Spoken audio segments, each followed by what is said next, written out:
a story and have some fun with Rhett Palmer.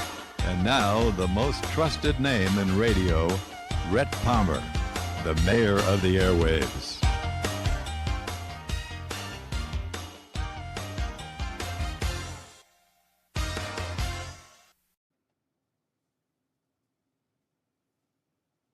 Hello. Can you hear me, gentlemen? Yes, sir. Yes.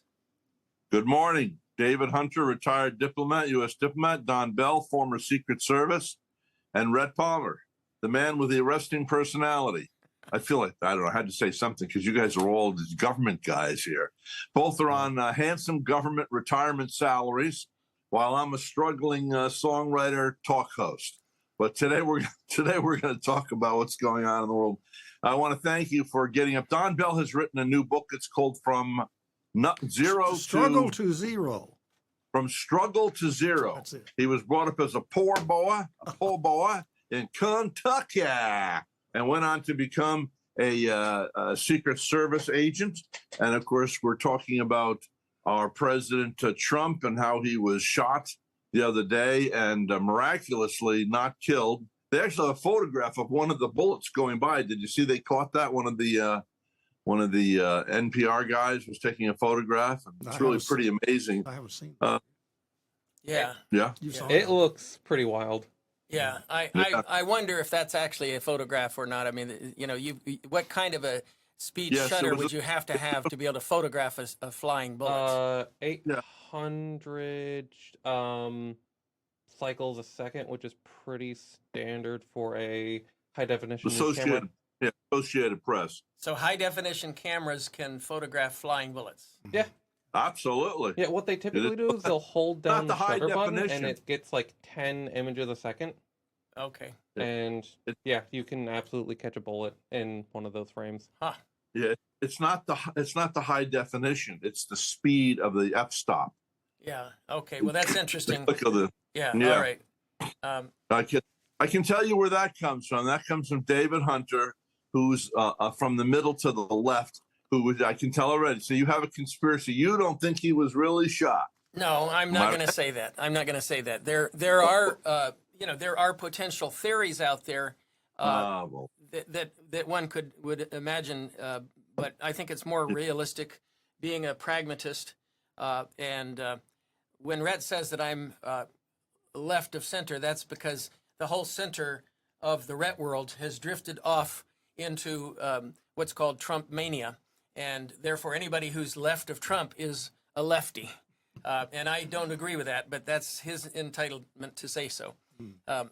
And the real question, of course, the real question is, of course, is who is this young guy that that did the shooting, and how did he get past the distinguished Secret Service and police, local police hires that work with the Secret Service, in order to get up onto the roof with a long gun, get into position, and have the time to do the shooting. That's yeah. And another fellow was at this event who'd been in the same town 4 years ago when Trump was running, and he said that he and his daughter were there, and on every solitary rooftop there were high-speed riflemen. You know, what do you call them? Sharpshooters. Snipers. Yeah, sharpshooters, snipers from the government. And this time they were shocked because he said he was looking around and he saw no snipers. So it does smell of a setup.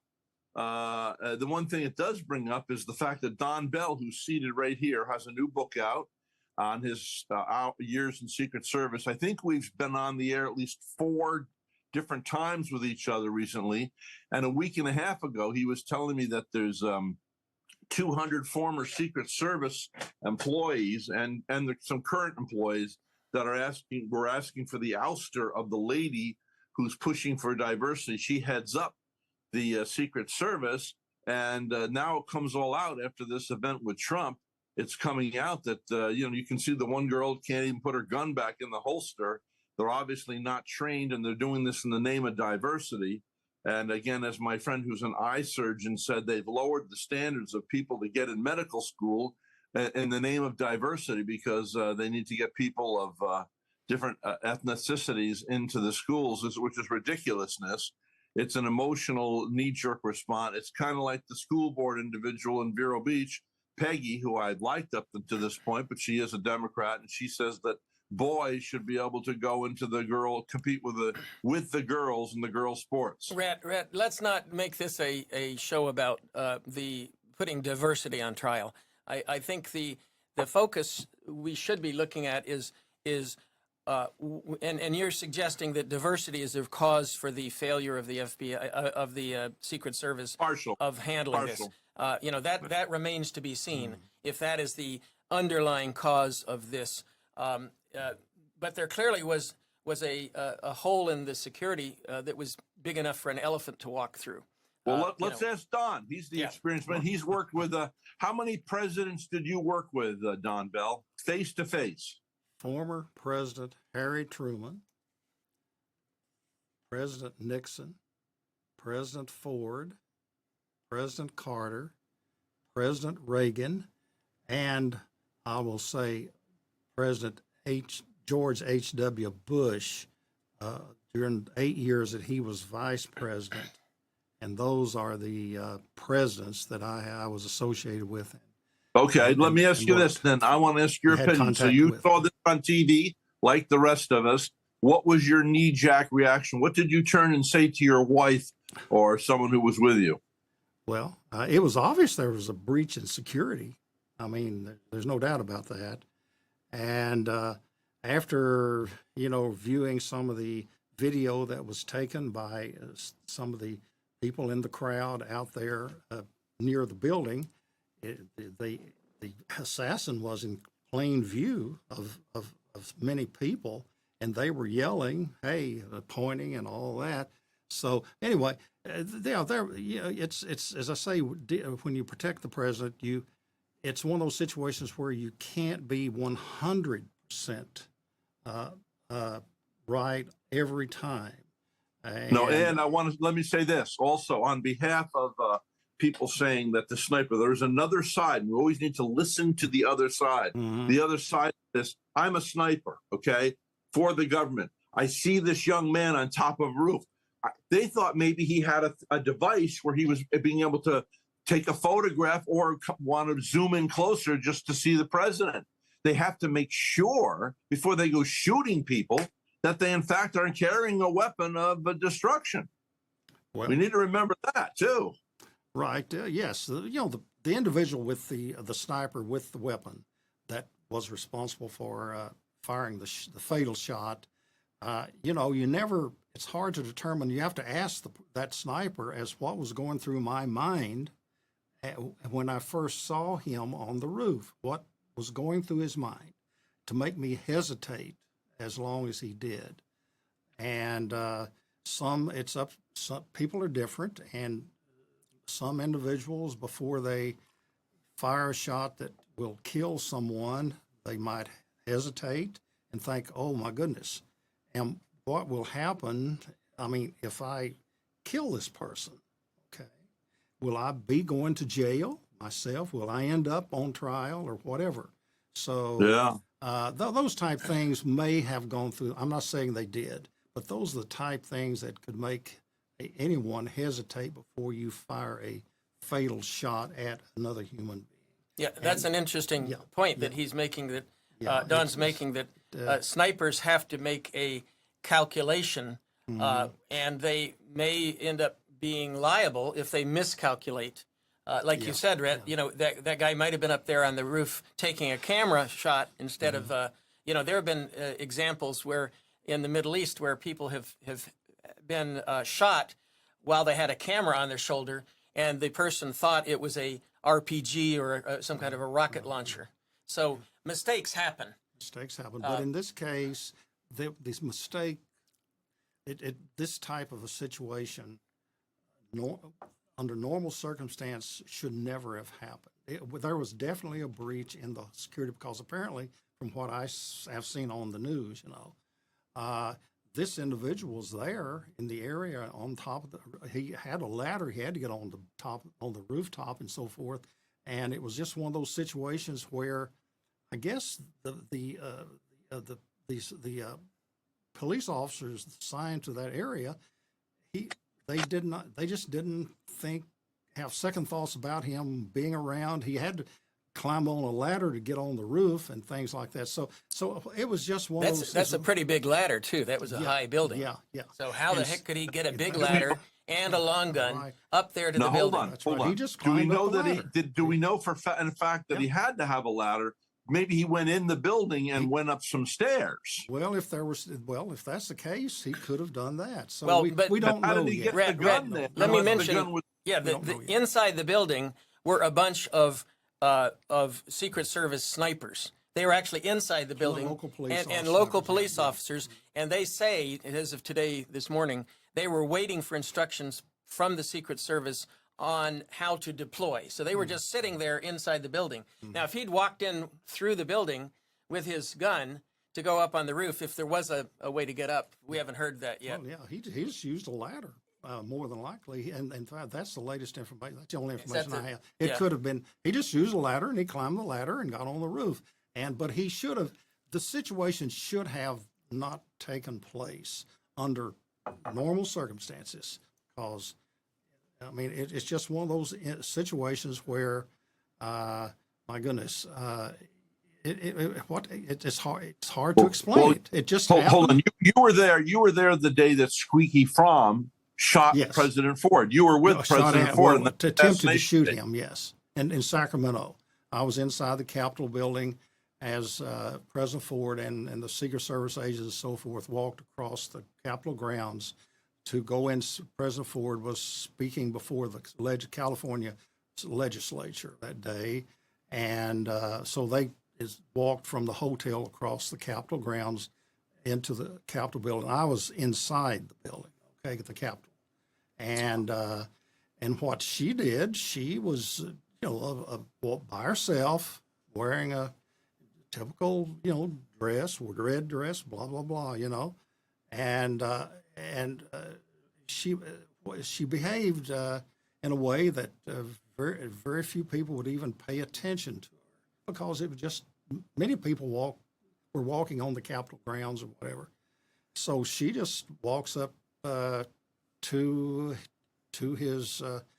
President Ford and the Secret Service agents with him, and she had a .45 caliber pistol on her, and she got close enough to where she pulled the trigger, and it didn't fire. Okay, and the reason it did not fire, the reason he was not shot, was because she forgot to put a bullet in the chamber. Okay, with those type weapons, you have to cock it in order to get a live bullet into the chamber, and then you can fire it, and then whatever. So, but she forgot to do that, and that's the only reason the pistol was not fired. So President Ford would have been dead. I remember when I interviewed President Ford, it was before 9/11, and of course I had a briefcase, and they escorted the Secret Service, put an arm around each of my arms, and they escorted me down a hallway, and this hallway, and that hallway. I guess you'd call it a labyrinth. Is that the word? Like a maze. And then all of a sudden I'm in this room. They said, "You sit here." There was a couch, there was a coffee table, and another couch. And then, of course, President Ford came in and said, "Come on, I've got a lot to do today. I'm very busy." And I said, "Oh, okay." And I was very nervous. He was my first president. And I said, 5, 4, 3, 2, 1. And he goes, "So nice that we could spend this time together, Rhett." I swear to God, that's what he was. He went from this really kind of like brusque man to he knew how to put it on for the cameras, you know what I mean? But at that point, they didn't check my briefcase. Today, I mean, you're scrutinized. They take pictures of you inside and out. Yeah. Well, 3 weeks after the attempted assassination of President Ford, Sarah Jane Moore in San Francisco got a shot off. She was standing across the street from his limousine, which was parked along the side of the hotel that he was staying in there. And as he came around to get into the limousine, she actually shot him, got a shot off, but the bullet hit the pavement, and did not hit him. So he had 2 assassination attempts within a 3-week span. And Okay. I'm shocked that anybody would want to kill him, and I'll tell you why. I mean, I'm not going to say that he's not the sharpest knife in the drawer, but let's put it this way: Ford never ran for the presidency. He was put in because Spiro Agnew had done something illegal and dropped out of being vice president. And so Ford was a football player, which means he knew about teamwork. He knows there's no I in team. He had humility. He was a very slow. He slogged, but nothing wrong with that. There are people that are plotters, but why would anybody want to kill this family man who had been thrust into a position of the presidency only because Agnew had to quit and then Nixon had to quit? The only anger I can understand is that at this point, had he let Nixon off the hook? Well, the idea of trying to profile, this into the issue where I'm sure the Secret Service have extensive number of psychologists working to try to, and monitoring social media and so forth, looking for what you called threat vectors from an international group. And especially, they're talking now about Iran might have been behind some of the attacks, or there's an intent of Iran allegedly to have an assassination of Trump because they see him as a huge threat to them if he becomes president. So there are many different variables, and that's why it makes the Secret Service such a terribly complicated task. And then they have to rely on the local. When they're doing campaign events and things like that, the Secret Service is not unlimited number of people, so they have to rely on local law enforcement to fill in the blanks. Well, the And- reason That's they something shoot you two might not be aware of, and maybe you saw this, but online they put a picture of the 3 Secret Service people smiling when they're pulling Trump up. And obviously this had been photoshopped. At first I thought, what's the matter with these people? And then someone else photoshopped the arm of President Trump is here, and there's a hole right here, right through his shirt, saying that that his safety jacket protected him from that, and that was also fabricated in this age of AI, or is it IA? It's Artificial AI, intelligence. right? AI. Yeah. And the fabrications that are coming out is really a drag. As an artist today, people go, "Oh, that's a beautiful painting." Of course, unless you had AI do it. And I go, I'm very offended because I just spent 16 hours working on this piece of art. We're in a really weird, different age at this point, So, David, you were saying it's not the GOP, it's the TOP, it's the Trump only. Well, yeah, the Trump only party. That's what it's become with the basically the nomination coronation in this week's events. There's no Nikki Haley has now reversed herself. This guy that Trump appointed as the vice president, J.D. Vance had earlier said Trump is another Hitler, and now he has turned around 180 degrees, and he's swearing his support for the president. He explained that on TV. He said, be honest, superficially, with a knee-jerk reaction from afar, that's what he thought. Yeah. And now that he's gotten to know Trump, it's totally reversed his feelings. I will say this about JD. I like him a whole lot. He and I have a lot that's relatable. He grew up with alcoholism in his household from his mother.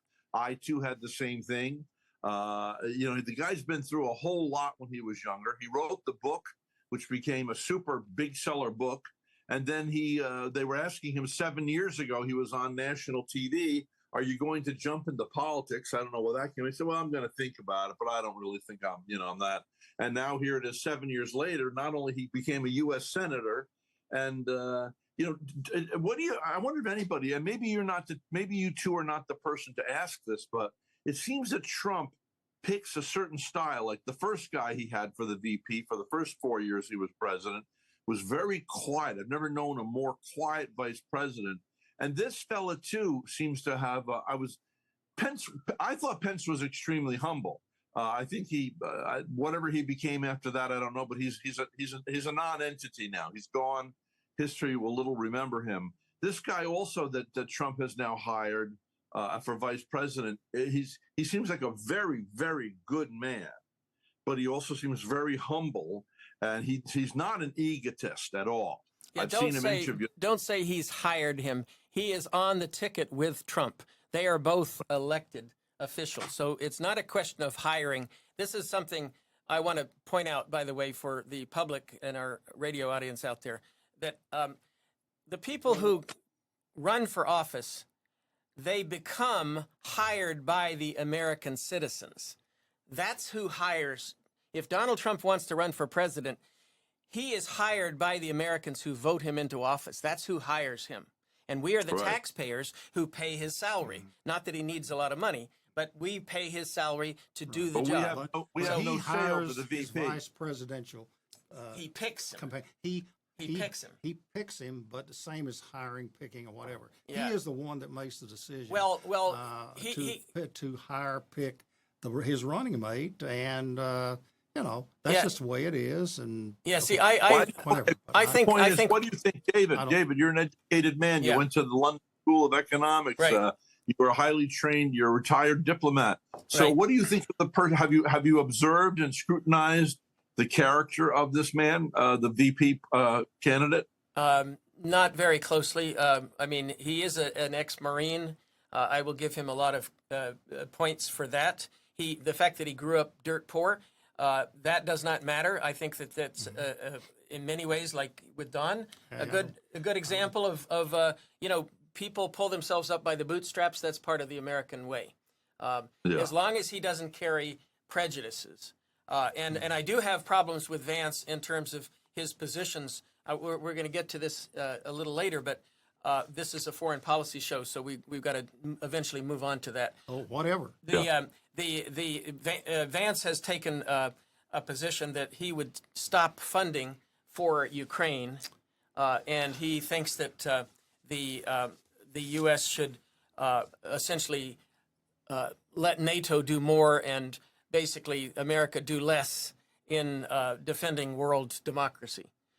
So those are fitting with Donald Trump's ideology. He has said more or less the same thing, but I disagree with that. I don't like that as a foreign policy position. That isn't to say that you can't like some things that he does. Immigration. Trump has had a good, strong position on immigration, and it seems that Biden has let that whole wall crumble. Well, he screwed it up. Yeah. Yeah. No one, a 6-year-old could have done a better job on immigration and the border than he has done with that specific issue. Yeah. And that Let what me- he let me did ask was you this. wrong. He did a horrible job with immigration. I'm not condemning him as a person. I feel sorry for the man, really. Well, Mayorkas is the guy who's supposedly the He point is. man there. I know. And But Mayorkas, so the question right now, if we drift back into domestic politics, would be, should Mayorkas be replaced for having failed in handling immigration, and should this Secret Service director be replaced because she obviously had this elephant-sized hole in the security of the president? Yeah, but anyway, no one. Let's make it clear right now. Stop it. The guy who's hold on a second. Stop. This guy who's the president right now, Biden, he doesn't fire people. No one's been There's fired. never been anyone fired. So you have job security, which that's good for the individual who has the position. But to my knowledge, I'm not saying you have to go around firing people. No, I mean, that maybe Trump could have fired too many. And Well, Trump liked to do one that. thing You are about Trump fired. that I did not. One thing I did not like during his administration was he had all these acting directors, acting attorney general, acting.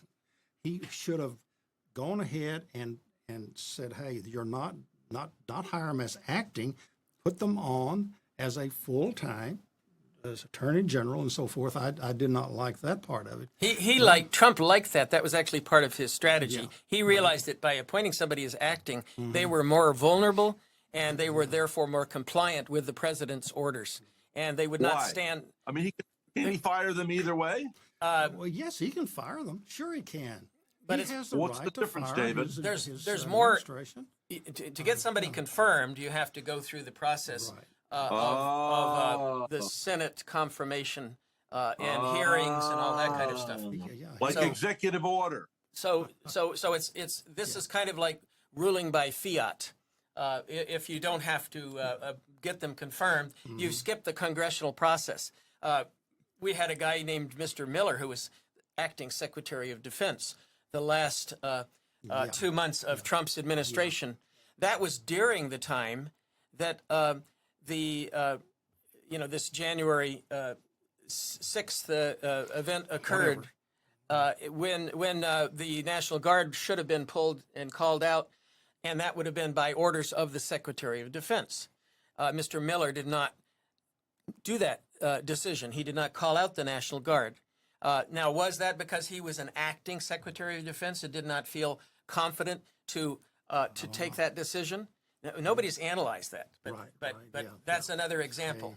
And Miller, by the way, was not even in my book. He was not even qualified to be a Secretary of Defense. He had served in the Special Operations Division at the DoD under an assistant secretary, and then had worked at the National Security Council as a consultant. But that was his extent of federal government experience. He had nothing that qualified him to be Secretary of Defense. Yeah, right. I think there are plenty in the cabinet today that are not qualified to do anything. Why in the hell are they there? Because you have these type of individuals are appointed by all presidents, really. Well, but if they're confirmed by the cabinet, by the Congress, then I assume that they are vetted. Okay, so you may think that they're still a lame actor like Mayorkas. He was confirmed by the Senate, so that means to me he's a legitimate actor, but Biden should hold him accountable for his actions. And if he's failing, as I think you and I have agreed that he's failed, he should be replaced. Right, but Biden, they do not replace anyone. Yeah. They do not. No one has been fired, to my knowledge, or replaced. Yeah. Okay, but that's neither that who whatever. But anyway, as far as that goes, you get back to the what should happen here with the director of the Secret Service. Let me ask you this, Don. Okay, so I often think about this, but if I was Putin, or even if I was President Trump now, or President Biden, do they have food testers? Because I would think the easiest way to kill somebody would be just to put a little something in their coffee or their scrambled eggs in the morning. And I don't want to give anybody out there any ideas, but I think if I really truly wanted to kill a president, I could probably get away with it. And I'm not the sharpest knife in the drawer, so they have these. I think you've just announced that you are now a subject of investigation. No, sure. All those. I would enjoy the attention. I would enjoy the attention. No. I had somebody, at least I would be looked at. Those precautions are handled. Okay, the president is. I'm not saying he would never consume poisoned food, but most likely he would never consume poisonous food. Those security measures are taken care of, really. And well, does that mean that every scrambled egg or fried egg that Biden has is checked by a food tester? Same with Putin.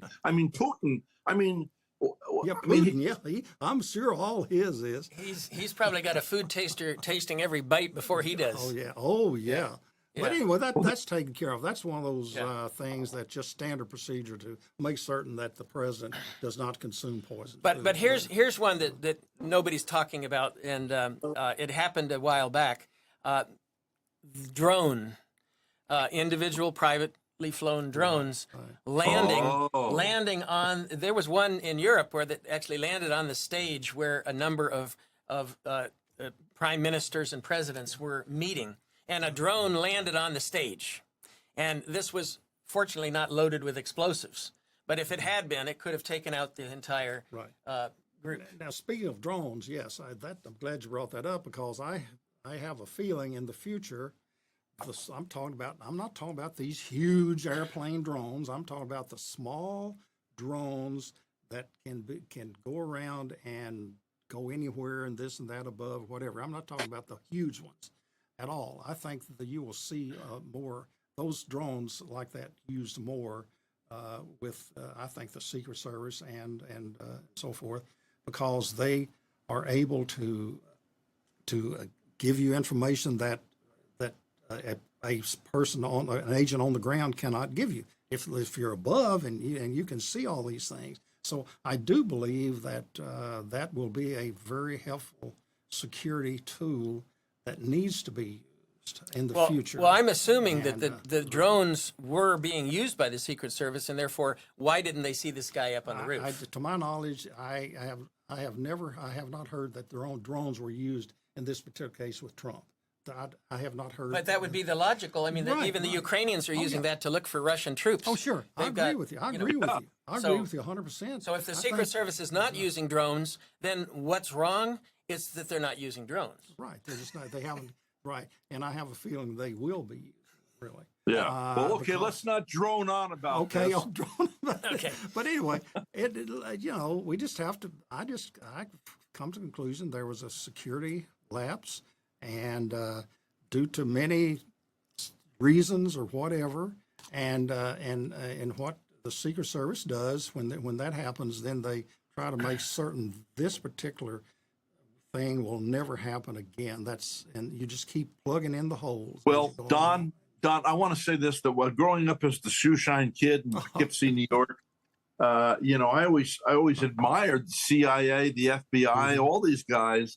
And it's like when the CIA gave the wrong information, purportedly gave the wrong information to George W. Bush, that they had weapons of mass destruction, which turned out to be a fallacy. Right. I mean, I was very disappointed. I thought that we were far more capable than it appears that we've been in the past few years.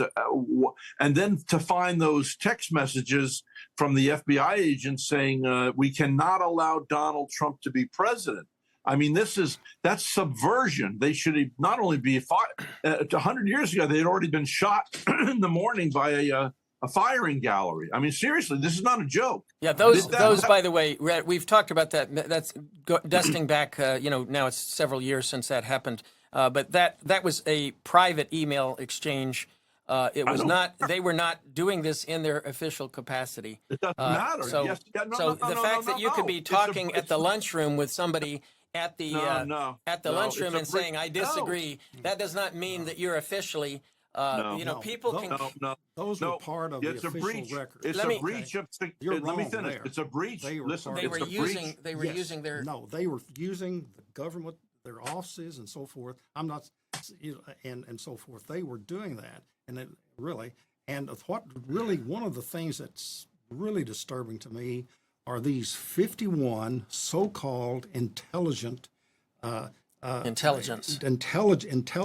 intelligence head of the CIA and other intelligence agencies that signed their name to that letter, stating that this regarding the information, Russian information, whatever. Okay, to me that was one of the most disturbing things, in my opinion, that could have happened. Because why in the world would those individuals go do that?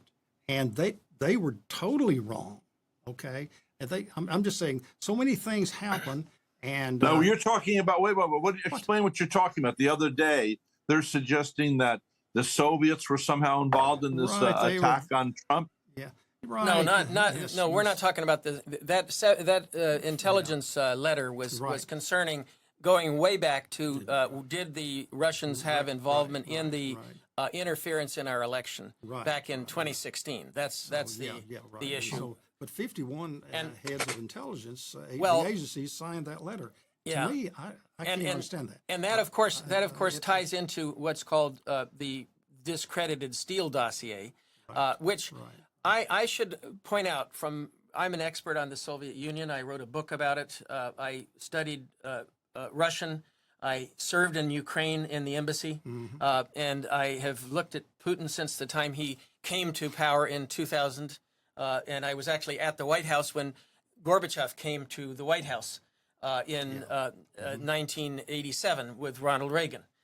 So I have a lot of connections to the whole Russia thing, as you call it. And I will say unequivocally that Russia has interfered, is interfering, and will continue to interfere in our elections. You're right. That is something, as long as Vladimir Putin is in office, he has no scruples, and he will try to influence our elections. That isn't to say that he's actually picking our presidents, but he will try his best to his using advantage. disinformation, using cultivating of agents if possible. There are so many ways that America is, as an open democracy, is open book for these spies trying to infiltrate and destroy our country. Yeah. And it's difficult for government service people like Don and me to try to fight back against that, especially if the American public doesn't understand that we are at risk and we are under attack. We have been under attack by Russia for years. After the Soviet Union collapsed, it did not stop attacking us. There was a brief period when they sort of moved into a détente era. But ever since Putin took office in 2000, they have been continuing their attack. They would like to see the U.S. in the dustbin of history. Okay. What does détente mean? Détente means kind of a quiet peace. Right. That's the concept. An agreed to peace, whatever. Peace. I won't throw rocks at you if you don't throw rocks at me. That's kind of. And of course, our greatest enemy between the two is China, that's just my opinion. But I think I know what I'm talking about there. I didn't roll into Vero Beach thrown off the turnip wagon, as it rolled into Vero Beach. I do have some scruples, and I've been Hey, inside. you never know who's going to turn up in Vero. I mean, I didn't fall off that turnip wagon as it rolled in. My God! And I've been inside these presidential campaigns. I've been involved, and from the inside out. And I had, as I say, I was a liaison representative in our headquarters for 4 years, and I was liaison with the U.S. Department of State. I had an office over there. This was during the period of time Henry Kissinger was Secretary of State. And then I was also the liaison rep up on Capitol Hill for U.S. Congress and for FBI headquarters. And I was also the backup liaison for CIA headquarters. I had passes. I had free access to go anywhere in those buildings and whatever. I'm just saying this because for background, okay? Let me ask you this. As a 70-year-old, I think I have maybe a little bit more semblance of a thread of humility that I didn't have when I was 40 or 50 or whatever. Now you're in your 80s, Don Bell. Oh, don't tell me. And we have to make this quickly because we've got to get to international news. But Don, I want to know, if you could go back, I was just thinking now, if I had approached you when you were 40 or 45 years of age and you were working with the presidents, I don't really think you would have given me the time of day. You would have said, I'm sorry, but I'm busy doing my job here. And probably not necessarily done curtly, but certainly firmly. So I was thinking, I wonder, after being in your 80s now, if you look back, I think we do get become more gentle in our spirit. Would you agree, David? And so, Don, I want to know, what would you do different if you could go back and be a Secret Service and change what you did when you were a Secret Service agent? What would you do? Would you handle it better, differently? I don't think under the circumstances I could have handled things much better than I did when I was there. Okay, but not this. Having said that, as they say, I hate that term, but that's a DC term, I guess. I did everything I could to the best of my ability, and I was the first law enforcement agent or type to be honored with a luncheon in the FBI director's new lunch restaurant there at FBI headquarters. I was the first law enforcement type in the United States to have that honor. It was given by Associate Director Jim Adams and so forth. And while they were setting up the lunch and so forth, due to the fact my last name was Bell, the servers and everybody, they thought this was going to be for President Carter's Attorney General, Griffin Bell. You know? And so anyway, that's just one of those little. So the sidebar- service was very good. yeah, right. Oh my God, yeah. But anyway, I was the first law enforcement type to be honored. I understand you got steak instead of hamburgers. And I was the first of a group of 3 agents to be in the country of Bulgaria. Okay, President Nixon visited there in 1982. He went to Romania and those Soviet bloc countries. And so myself and 2 other agents were assigned to Bulgaria. He made several stops there, whatever. And the State Department had to come to our rescue because they did not want us to be, they were not going to let us enter the country. So there is a great service that the U.S. Department of State does. And we worked with the State Department security, with State Okay. Department. Let me ask you Anyway, this. Let me ask you this. Would you pick up your book, please, and Okay. hand it to David? David, please bring it up real close to the camera so people can closer. You know, make it so they can read it. Now There turn it it is. there. Struggle to there. Zero. Struggle to Zero. This book is available on Amazon. It's available at the Vero Beach Book Center. It's available everywhere. This is Don Bell's new book, which he tells all, and you can pick up a copy. Yeah. If you forget the name of the book, you can pick up a copy. See the ad in Vero's Voice magazine. Thank you for supporting our local magazine, and I hope we help you sell some copies of that. Yeah. Now we have to really turn. We got a little time here. Uh-oh. David normally comes What's he in, and we gonna do to don't us now? talk about. Yeah. You No, know, this is an opportunity, though. I'm honored to have Mr. Bell here. He's served our country and protected a number of presidents. And believe me, you know, we forget to mention John Fitzgerald Kennedy was killed when I was a young man. I remember that as clear as daylight. He was shot down in Dallas, was it? Dallas, yeah, Dallas, yeah. And by Lee Harvey Oswald, which was a very mysterious case and still is. Be something we can get Don back to talk about sometime. He and I were comparing notes. He actually, one of his colleagues, Lim Johns, who was on the Kennedy detail when he was shot and killed, he actually came and worked in my office in Birmingham, Alabama. So, and he knows Lim from years ago. So that's for another day. But anyway, so Yeah. let's move on to the topic. Rhett, we've got a couple of. One is, How much time do we have? well, we've got. We'll take a break at 10, but you can stay for the next 15 minutes if you want for that. Because this is an interesting topic that you may have an input on. Yeah. What's the topic, Rhett? Trump appoints. I'm trying to find that on here.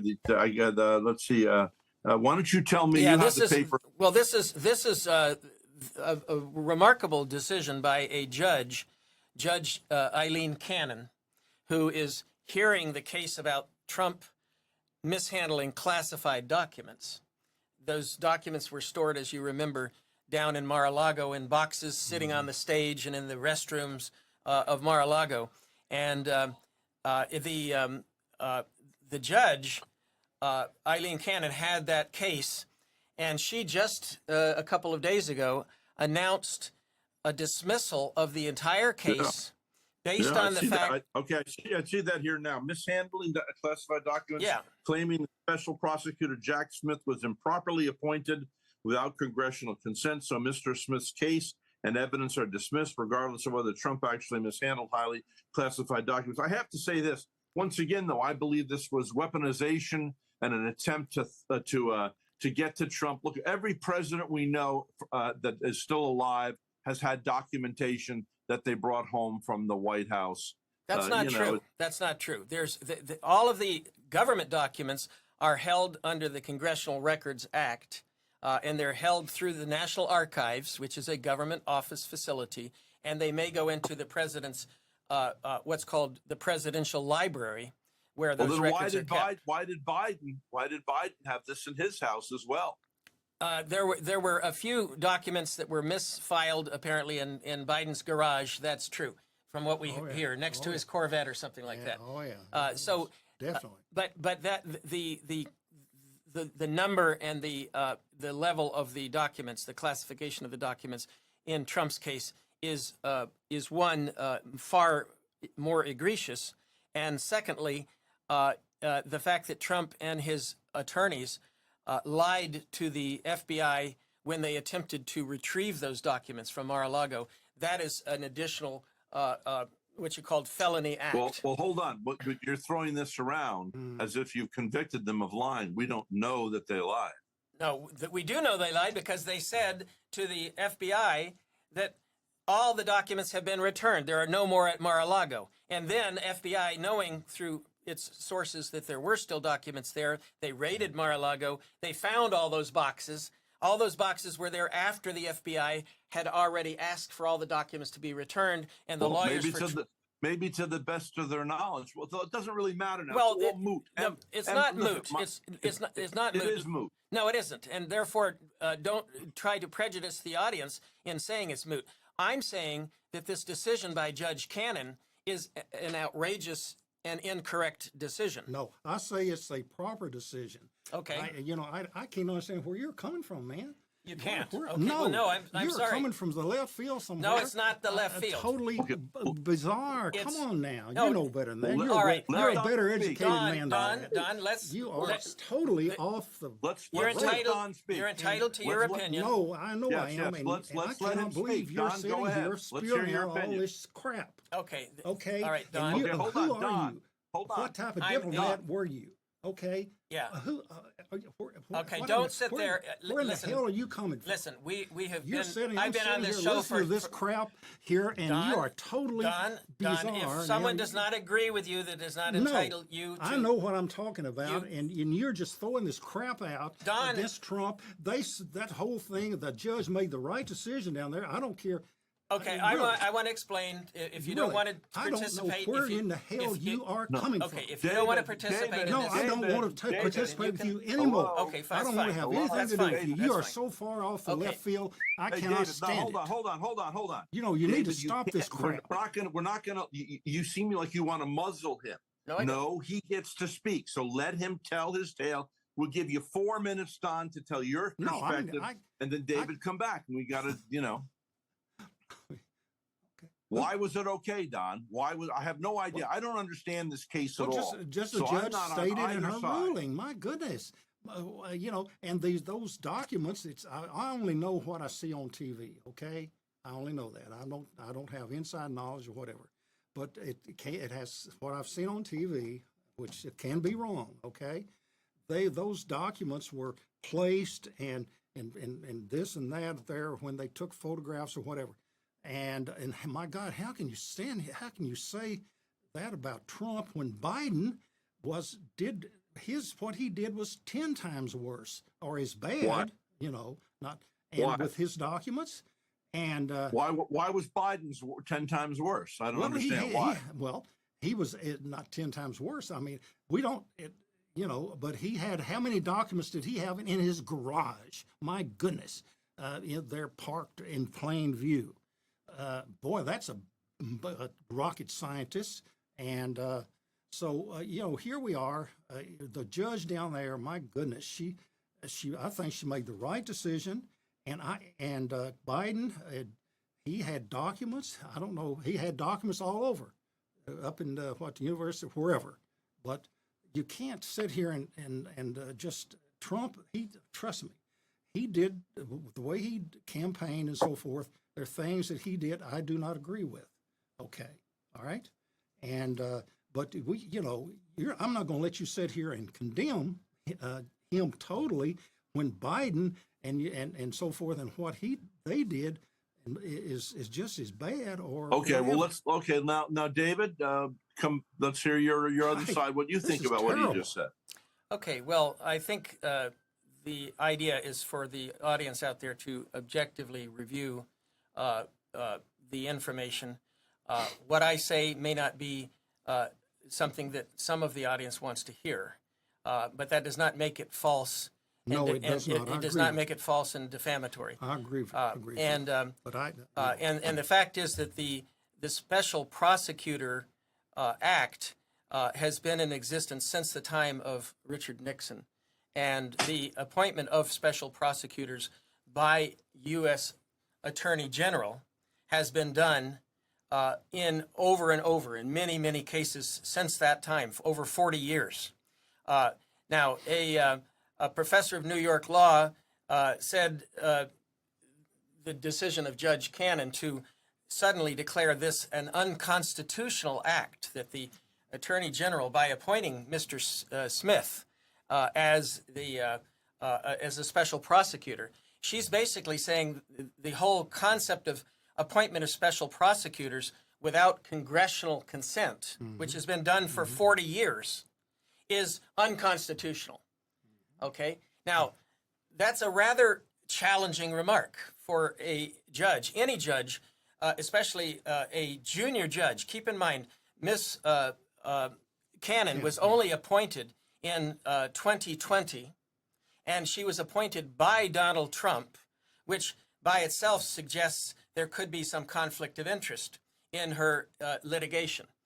This is an issue. There's also a decision of how this was actually referred to her as a case. This happens to be the second case that she is hearing on Donald Trump. In a brief one-year period, she had, by random assortment of random selection, she was assigned 2 cases of Donald Trump. This is a junior judge who's just barely getting her Well, I never heard of a junior judge. I think you're making up that term No, to it's be not. dismissed. Well, the All concept. judges are junior at one time. No, the concept is she's at the lowest level of the U.S. courts. She's at what's called the district court level. And they have a pool. This is how judges get assigned cases, by the way. I've looked into this. The judges have a, they're under what's called the Southern District of Florida. That's the whole judges for this area are under the Southern District of Florida court system. And there is a pool of judges running from West Palm to Fort Lauderdale and Fort Pierce. Those are 3 different divisions. And within that, they have 7 judges. But it turns out that a number of those judges are working exclusively on Miami cases, and therefore there's only a few left.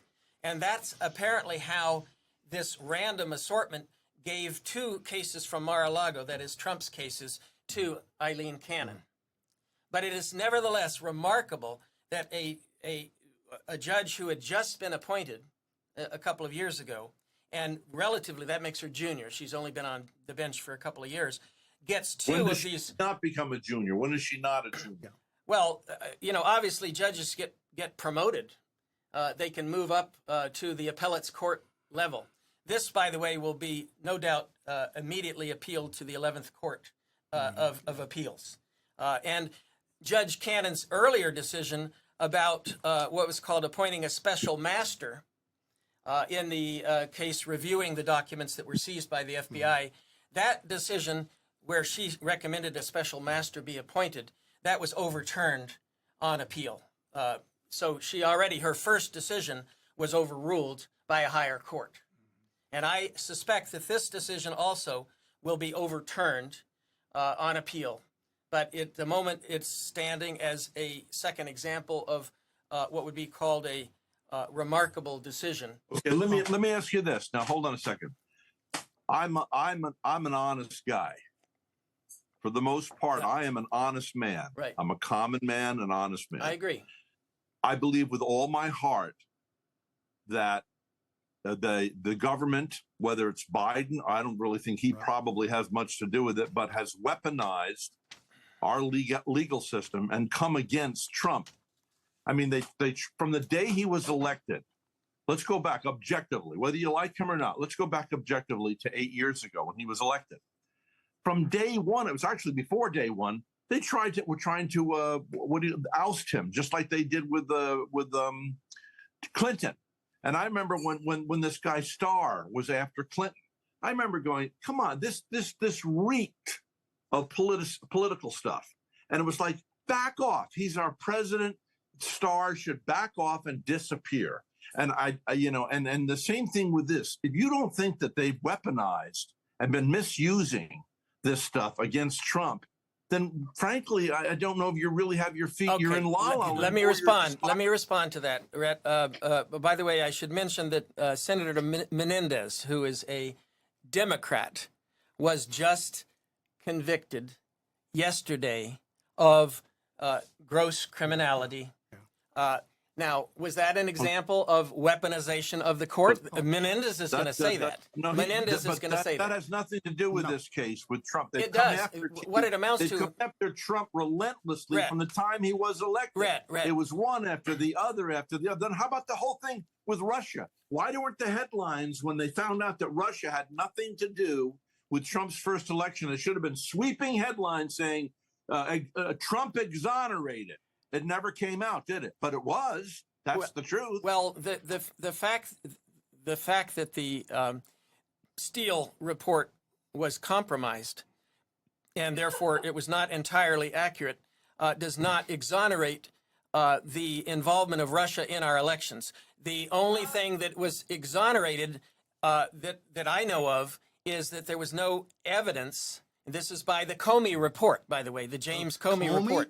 And you believe him? James Comey and the Mueller. The devil wouldn't believe Wait a minute. him. Okay, no, wait a minute. Okay. Comey and Mueller, Mr. Mueller, the special prosecutor, they concluded, Mueller especially concluded, that there was no clear evidence that Trump had elicited help from the Russians. The Russians were trying to help Trump, but Trump was not necessarily asking for their help. That's the fundamental, clear distinction we need to keep in mind here. That Mueller did say Russia was involved in interfering in our elections, but he said there's no evidence that Trump was asking Russia to interfere in the elections. So that's the where you say exoneration. There was no real exoneration. It was rather a For instance, murky. like if you were to say there was competition against me, we believe it was the Russians. We don't know it was the Russians, but Mr. B opened up an email quite a few years ago now, 8-9 years ago, and it allowed them to come in and freeze all our equipment. And I had just gotten done with a really in-depth interview with a former photographer, a Pulitzer Prize-winning photographer from Look magazine, or it was either Look or Life, I forget. They're both out of business now, but as far as I know, and they were going to own all of my advertisements. Now, if you consider if I had 50 advertisers at the time, what it costs to hire people to copyright and then to make sound effects and to go in and vocalize this, it would have cost me tens and tens and tens of thousands of dollars just to replace the ads, let alone all my interviews were frozen. So I paid them. What do they call this? Denial of service. Ransom. And so then, of course, I hired somebody and I paid that off with a thing called Bitcoin. It was brand new at the time. We had to find the one fella in Vero Beach, Florida, who had a Bitcoin account, because I don't understand this, but they can't follow that money. So the next time you go to a resort and you see some Russian guy who's paying $10,000 a night for the executive, the marriage suite up there, the presidential suite, You can thank understand Red Palmer. where they got.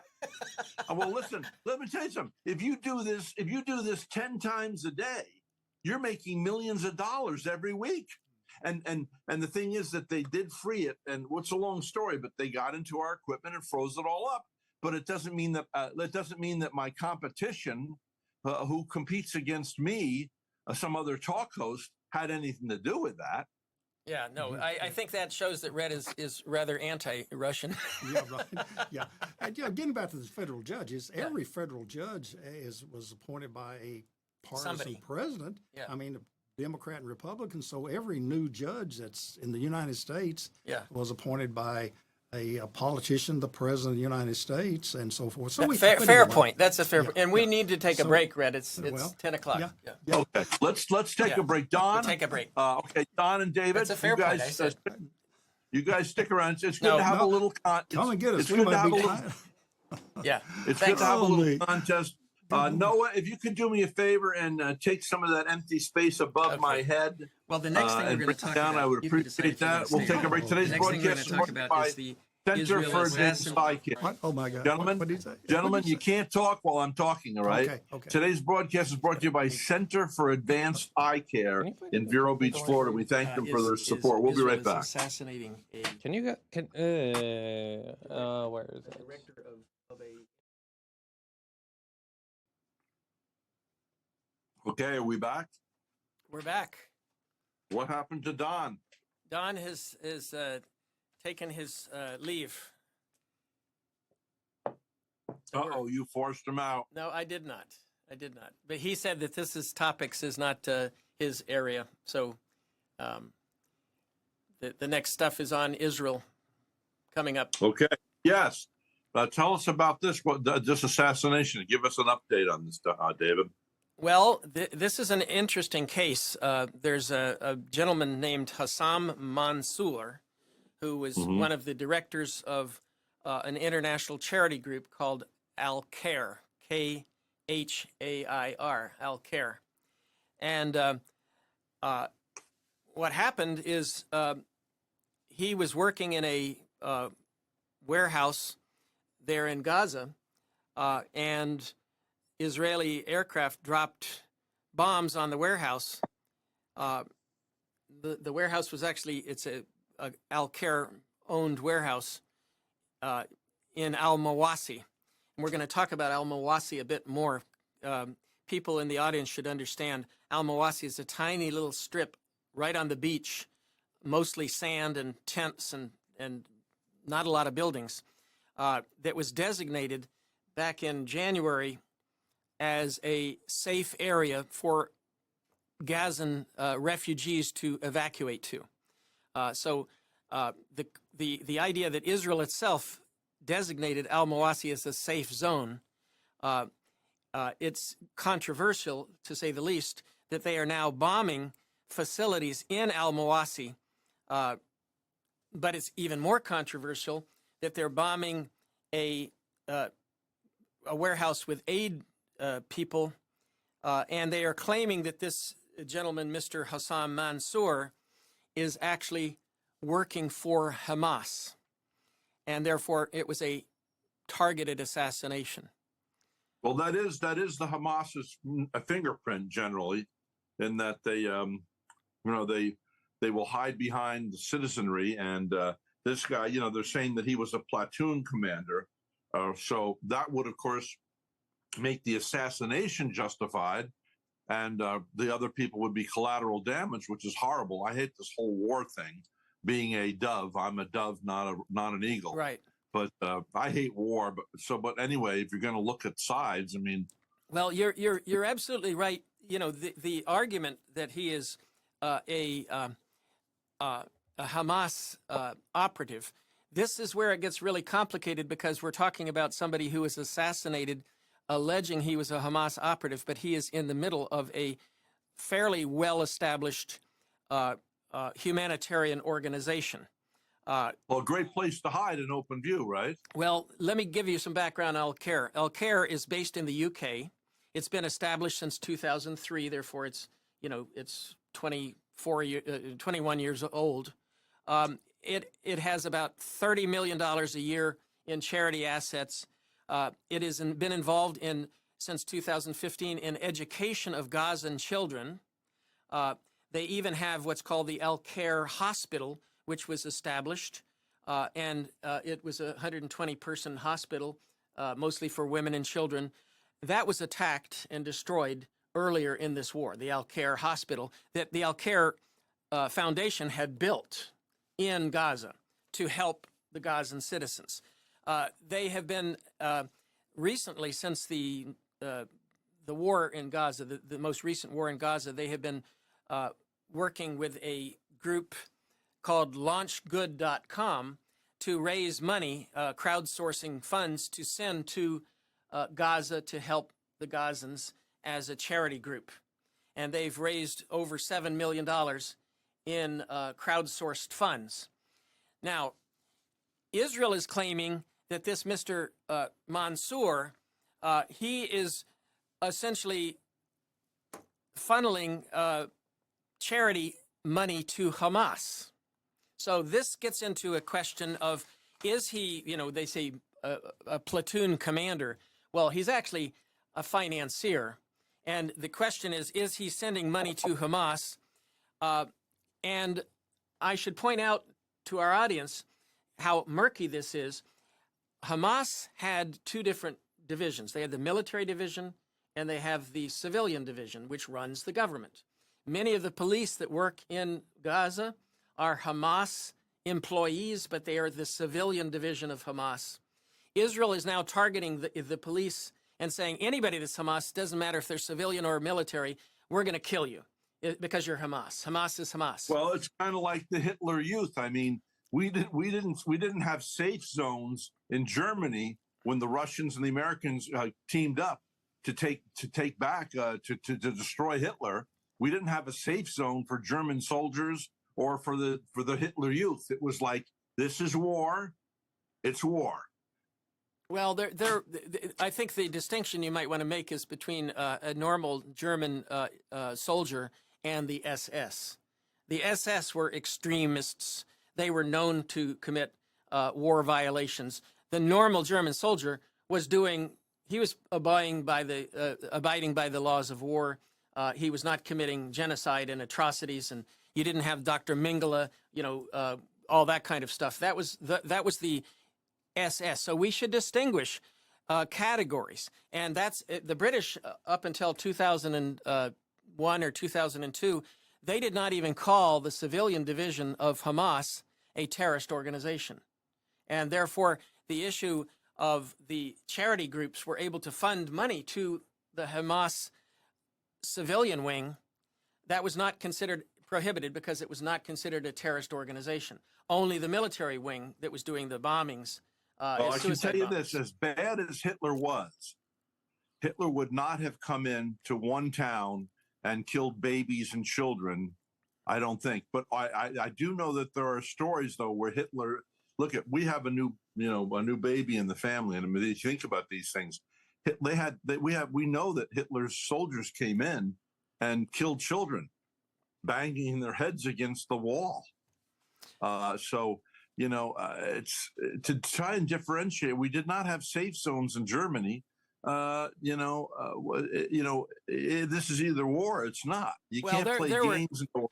If you have evidence of that, then it would be deplorable and despicable for some soldier to do that. We know that the Russians did similar things in this Bucha massacre in Ukraine when they invaded. So did we in Vietnam. We, the U.S., we did that. Remember, what was that guy? Yeah, Kiley? Lieutenant Calley. And he was, of course, tried and prosecuted for war crimes by the United States. So what happened to him? Did he go to jail or did they shoot him? I think he went to jail. I don't know. I haven't followed that up, but I do know that was the case.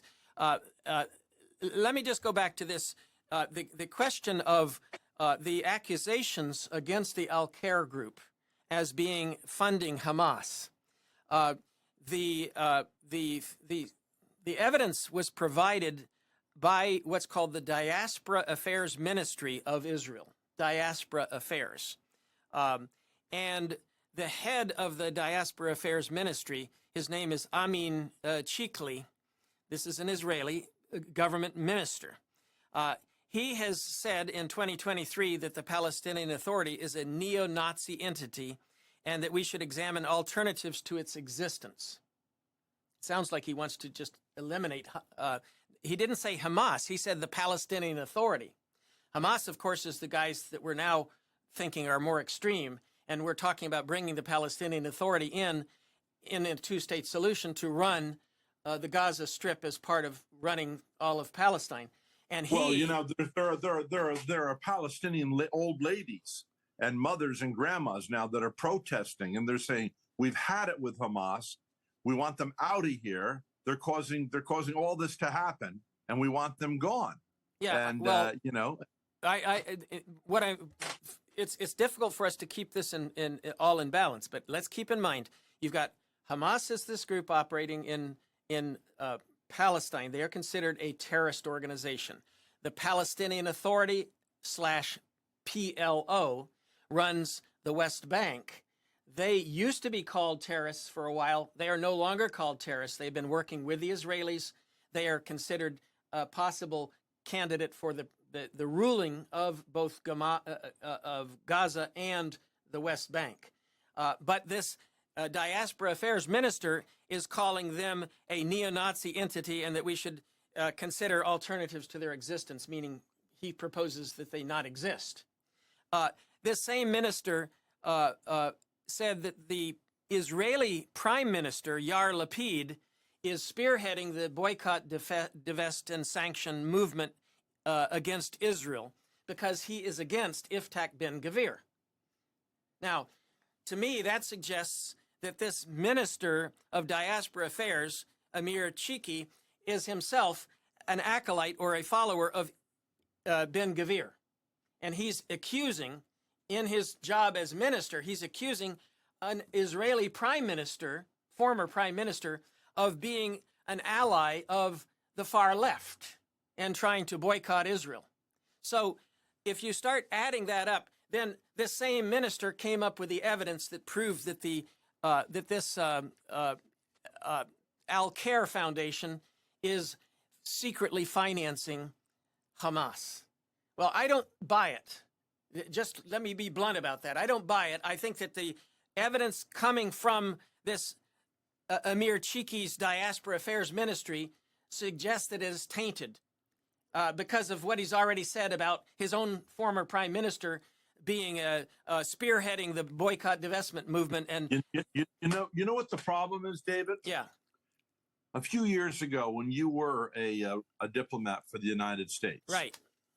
If you and I knew each other 40 years ago, that's when a man's word was a man's word. When I first came to Vero Beach 30 years ago, and I had the beginning of my the genesis of my radio show, Right. I never had contracts. I would shake hands with individuals if they had a carpet store or a mattress market, or there were doctors, there were restaurants. People might get behind in their payments. I would tell my people, don't worry about it. We have shaken hands. And I would always get paid in Vero Beach, Florida from every merchant. About 14, 15 years ago, it started to change. Right.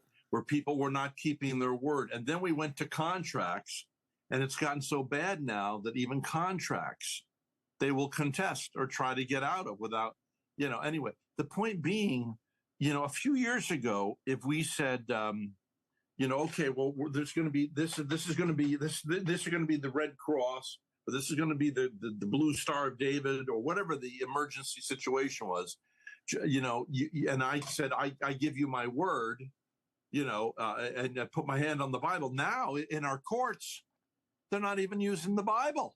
You swear on your own, whatever. If you swear that you're going to tell the truth, the whole truth. I understand you that there, the sometimes the truth is murky. This issue of whether this guy was actually a secret Hamas agent that was working for Hamas, financing Hamas, and therefore Israel. This is why we're raising this topic. Is this a justified assassination, or is this just what I call random killing? And and anybody that helps Hamas, or not helps Hamas, anybody that helps Gaza and the Palestinians is by definition a Hamas supporter. We're gonna get into that in the next topic, which is actually far more serious than this one. So let's go to the next topic, which is also on Israel. Yes, I'll have that right in front of me. Hold on a second. Israeli bombing on Mawasi. Al-Mawasi. Al-Mawasi is a refugee camp in the safe zone in Gaza. And once again, here's the safe zone idea. We didn't give the Germans any safe zones. Why should there be any safe zones in Gaza? Well, Israel is claiming it to be a safe zone and telling the people to move into that area. That's what they're doing. But here's a big question for you. Yeah. Why the hell isn't Egypt allowing the normal Palestinian people, refugee status, to come into their country to be protected? What the hell? Everybody wants Israel to give in on everything. Yeah, why are we not holding Egypt accountable? Well, it's not a question of holding them accountable. The issue, the fundamental issue, is do the Gazans have a right to live in Gaza? It's not a question of giving them to Egypt. The fear of the Gazans and the Egyptians is that if people are fleeing from Gaza, that they will never be let back into Gaza. Israel and some of the far right in Gaza, in Israel, Ben Gvir and others have said that they want to take over Gaza and turn it into. I don't think we should have given Germany back to the Germans. Screw them. Well, they tried with World War I. They tried with World War II. We should have said, screw it. Well, let the Russians take half of it. We take the other half. All and right. Bye-bye. All right, Rhett. That is a very complicated topic, and one that both you and I are not really qualified to dig into. That's what I call an uneducated opinion. But in the days of old, you got to keep the spoils of the war. If you won, you got the spoils. I mean, when Israel lost wars back, 1,000 years ago, and the enemy came in, they got to keep all the gold and all this everything that was in the the temple, and the same thing vice versa. When you get the spoils of war. Right. I don't know why we turned Germany back over to the German people. All right. Well, let's. I know you read a lot about World War II, and we'll try to spend some time on that another day. But let's go back to this bombing of the Al-Mawasi safe zone. What do you feel? Well, I'll tell you what happened first. This is important for us to know. We've all talked about these 2,000-pound bombs, the ones that Biden said he wasn't going to ship to Israel. Well, guess what? They dropped 8 of these 2,000-pound bombs on Al-Mawasi, which is essentially a sandy area with a bunch of plastic tents and so forth. They created just to get an idea of what happened with this bombing, they created a crater that was 60 feet in diameter with these 2,000-pound bombs. There was no rubble because everything was vaporized, basically. It just blasted everything to they said, testimony of people. A leg hit me. I saw dismembered bodies a few meters away.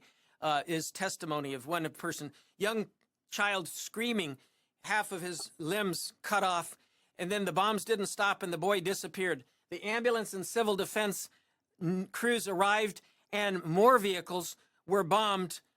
The civil defense itself was bombed. This is Israel conducting a massive hold on. strike. But what you're doing is you're taking, I understand, war is bad. We agree with that. And God forbid. This is no Israeli troops on the ground. This is dropping bombs. But remember, it was even worse in Dresden. And we were the culprits who bombed Dresden, a historical area. I mean, those people burned by fire. They were vaporized, the same thing. So, I understand that you're aghast at war, but you've got to differentiate your emotions to what's going on here. You want to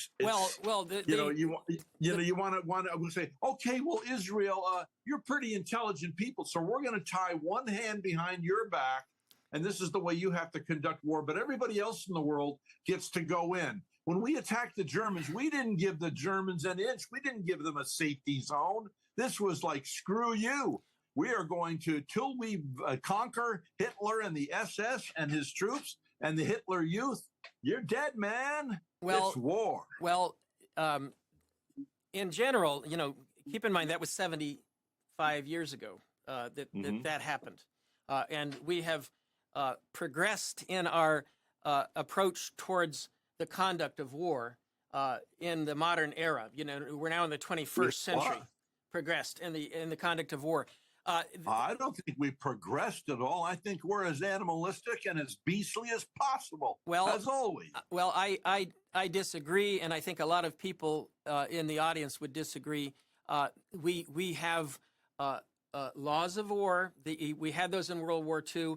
The Dresden example and the bombings, the nuclear bombings, were deviations from that. And as I've said on this show before, I think there should have been some war crimes tribunals held, not just against the Germans, but possibly against some people in the American government who authorized those kind of gross, massive attacks on civilians. The arguments have never been examined carefully, and you're using that as an example now that we should turn a blind eye to Israel's wanton slaughter, which is what I call it, with this strike on Al-Mawasi. Keep in mind, I'll use this as a reference point. Al-Mawasi has been designated by the Israeli military as a safe zone. They told the people, oh, go there, that's where you need to go if you want to avoid getting killed while we're cleaning up this battle with Hamas. Well, hold on a second. Let's stop here. How about a blind eye to what Hamas did when they attacked Israel? They should have attacked some military bases. That would have been one thing. But to go into this kibbutz and kill all these women and children and mothers and fathers and then rape the women. There's stories that where 20 men raped one woman before they killed her, and stuff like this. This is coming from witnesses that are there. They also took videotapes. The dummies took out their phones, this Hamas, and they took pictures of this crap going down. Why are we supposed to turn a blind eye to what they did? And you say, well, that's only 1,200 people. I don't really give a shit. Yeah, I understand, and we don't want to use foul language, but everybody has strong emotions. Once they in a have strong while, emotions on Once this. in a while, I asked my father, I'm sorry about that word. I really don't like to do that. Yeah, and, I understand. He certainly he doesn't want that coming out of my mouth, but enough's enough. Well, and these are emotional topics. I'm trying to apply this in a very analytical, rational way. But when we're talking about that bombing with 8 2,000-pound bombs on a tent city in a designated safe zone that Israel itself designated, and this is not the first time. In May 28th, the evidence is that the 4 tanks were striking and killed 21 people in the same designated safe zone. And on June 21st, witnesses said tanks fired artillery shells at the tents and the evacuation centers. And Israel claimed there's no indication that a strike was carried out by the Israeli Defense Forces. But the New York Times actually published a video showing the attacks. So there's no evidence, according to the Israelis, but the New York Times has video showing the tanks on the top of the hill. So, so what we have here is a case of it's not just the fog of war; it's the disinformation of war. There are people that are in the Israeli government today who are intentionally trying to wipe out the civilian population of Gaza. President Biden just recently sanctioned some Israeli groups. You may have heard of that on the news. These Israeli groups includes a group called TZAV 9, Tvaz 9. These groups have been raising money in the United States and sending it to Israel in order to fund blocking of humanitarian aid. They have been blocking the roads going from Israel into Gaza that are lined up with trucks that are supposed to be bringing food and water into the Gaza Strip. These people in the Gaza Strip, the civilians, they are starving to death. They have no water. They have no medicine. Now they have been blown up in their tents, and the hospitals have no supplies to treat them. Hold it, but you're negligent in saying we have actual air video from drones showing those trucks coming in to Gaza, and actually the Hamas soldiers coming out of the woodwork and taking the food off of those trucks and bringing it back underground for their soldiers and leaving the people without that food. Let's not forget that. Okay, that is, of course, the narrative of I-24 and possibly other pro-Israels that the raiding is being done by Hamas. The fact is, Israel is claiming that there is food, but it is not being delivered, and they are blaming the United Nations for not delivering it, but they are also blaming UNRWA for being a Hamas-infiltrated organization. So if UNRWA... Hold on, let's go back to World War II. The people were starving, the soldiers in Germany were starving, and there was nobody dropping off food to the Germans. Well, after the conflict was over, there was immediate aid That's provided. after the conflict, but that Yeah. doesn't apply here. That's Well- nothing to do Well, with this. the point here is that the conflict is not with the civilians. The conflict is with the Hamas fighters. And therefore, you can, as we've said before, you could conduct this war in an entirely different way that did not have to affect the civilians. Okay? This bombing that I just described with the 8 2,000-pound bombs, that was allegedly trying to kill a senior Hamas fighter who was deputy commander of the Hamas military wing.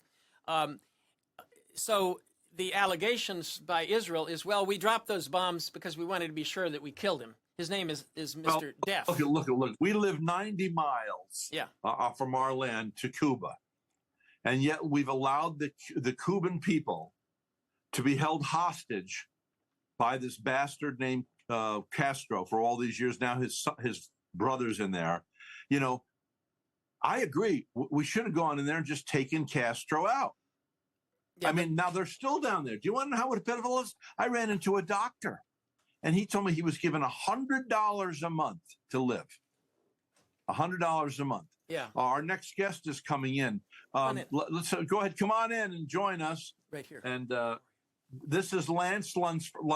Lunsford. And of course, Lance, have you met David before? Yes, I remember Lance, the Okay. Taxpayers Association of Indian River County. Yes.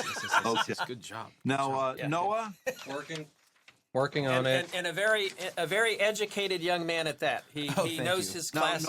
what I appreciate want to that. know is, should we start anew or just continue this show? Let's Would it be keep better going. to Let's start- continue this until we about another 15 minutes, and then we'll turn it over to Lance. I'll leave for his specific. I've got one more topic we want to cover, which Lance may have some input on. That's the last one on our list, Rhett. Let's get his picture on. Noah's taking care of that right Well, now. we're Working on it. We're on the air, but you can go ahead perfect, and perfect. do the number 4, Rhett, about Trump's foreign policy, because this is I didn't something. realize we had a number 4. Oh, we do. Yeah. Trump's foreign policy on Ukraine. President of Hungary, fresh off visits with Zelensky of Ukraine and Putin of Russia, came to the NATO summit in Washington, D.C. He flew down to Mar-a-Lago for a personal briefing with Donald Trump. What did he tell Trump? Well, we don't know. And what will Trump do regarding Ukraine if elected? Most people are in agreement. If Trump had been in office, there was not one war started when Trump was in office. And they said that he was going to start World War III, yet Trump went to see Rocket Man. And you can say, well, Rocket Man is still blowing up stuff, but he took the wind out of Rocket Man's sails. Rocket Man was then legitimatized as a world leader. Oh, there you go. Oh, Puffy, good. Oh, that's all this guy wanted. He's a I hate to say, I'm not going to say it because I'm in fear of my life of these creeps. But anyway, and so he appeased. We had no war, yet we had more war with Obama than we've ever had with any president All right, in the history. Rhett, you just And now said. we've got Biden. Rhett, We've had 2 wars Rhett, started. you just said the magic word when you were introducing Trump. You said he appeased, and that is appeasement is a way of avoiding a war. Appeasement. Appeasement is a way of avoiding a war that Neville Chamberlain was famous for. He gave in to the Hitler-esque demands for Sudetenland and Czechoslovakia as a form of appeasement to avoid a war. It did not stop the war. It merely postponed the war, and it emboldened Hitler. That's what happened under appeasement. The same thing would happen, I argue, if Donald Trump lets Ukraine have, lets Russia have part of Ukraine. But you're saying that Israel should have appeasement with the Palestinian people and try to separate the bad guys from the good guys. We didn't have any safe zones in Germany in World War II. There should not be any safe zones, and this is out now. This is war. All It's right, ugly. we're You now have it or you don't we've have it. left Israel behind. We'll talk about that again next week. It's a long, protracted problem. There are lots of complications. You can't compare the Russia invasion of Ukraine with the situation in Gaza. There's no way We to don't compare. know what this guy spoke with Donald Trump because it would be conjecture on our part. Well, it's not Hypothesis. so much conjecture because Mr. Orban himself has said what he said to Donald Trump and what Donald Trump said to Mr. Orban. Mr. Orban. Well, we may know what he says that he said, Yes. but did he really say it? Well, let's put it this way. Mr. Orban put what Trump said and what Mr. Orban negotiated. We talked about this last week. You weren't on the show, but the last week, Mr. Orban said he wasn't actually negotiating with Putin. He was merely having a discussion with Putin. Okay, so he was trying to draw a line between, we have discussions, but not negotiations. In reality, Mr. Orban appointed himself as a peacemaker or a deal maker. He traveled to Kiev on July 2nd. He traveled to Moscow on July 5th. He then went to Beijing to meet President Xi. He was a very busy man. And then he came back to NATO summit in Washington, D.C., where presumably he debriefed Joe Biden. And then he flew down to Mar-a-Lago and he met with Donald Trump. This is the president of Hungary, Mr. Orban, in literally in the last week or so. Now, he has said in his own statement that Trump has committed to peace and said if he becomes president, he will soon broker peace himself. That's what Orban said. So the allegation is that Trump would plan to block NATO's expansion to the east, including Georgia and Ukraine. So Trump would not allow NATO to bring Ukraine or Georgia into Ukraine. That would make Putin very happy. No expansion of NATO. And he would negotiate with Putin over how much territory Moscow can keep. Now, that negotiating of how much territory he can keep, that's, again, the Neville Chamberlain issue of appeasement. Putin has taken the land. Oh, you want it, Vladimir? That's okay. You can keep it. Just don't take any more. That's the same thing that Neville Chamberlain did with Hitler. He said, well, you can keep Sudetenland. Right. It's actually got a lot of German speakers, and therefore it's not so bad if they're under German rule. That was the concept of annexation of Sudetenland. So I think it's clear from what Orban's saying that Trump is prepared to do an appeasement type deal with Putin to end the war. Now, the Ukrainians have not agreed to that. And Trump, of course, will try to use the leverage. Well, you either agree to it or you don't get any more Patriot missile systems. And then the Russians, who just attacked, by the way, last week, in case you didn't hear it, they attacked the largest children's hospital in Ukraine with a Kinzhal hypersonic missile. I am proud to announce that the Ukrainians have repaired some of the damage and the hospital is reopened 1 week later. The Ukrainians are not going to fold. They are not cowards. They want their independence. They don't want to become puppets of Putin. Okay? I don't need to explain that to the audience out there. We need to support them. But let me say this about that. We would not allow Russia to have a presence in Cuba back in the 1960s. That was called the Bay of Pigs, that whole shebang.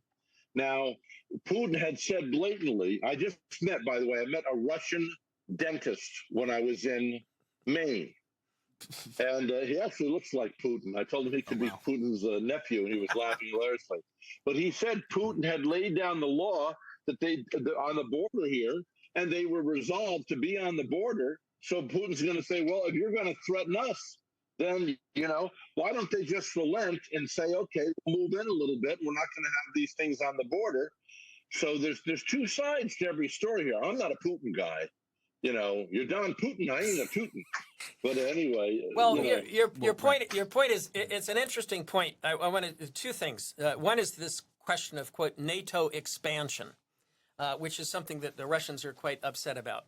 I mentioned last week was they were holding a NATO summit in Washington, D.C., so we talked about NATO a bit. And NATO has doubled in size. At the time before the collapse of the Soviet Union, NATO had 16 member countries. As of today, NATO has doubled the number. 32 countries are in NATO, including the recent joinees, Finland and Sweden. Most of those new members were the former Soviet Union countries that left after the collapse of the Soviet Union. They joined NATO. Now, why did they join NATO?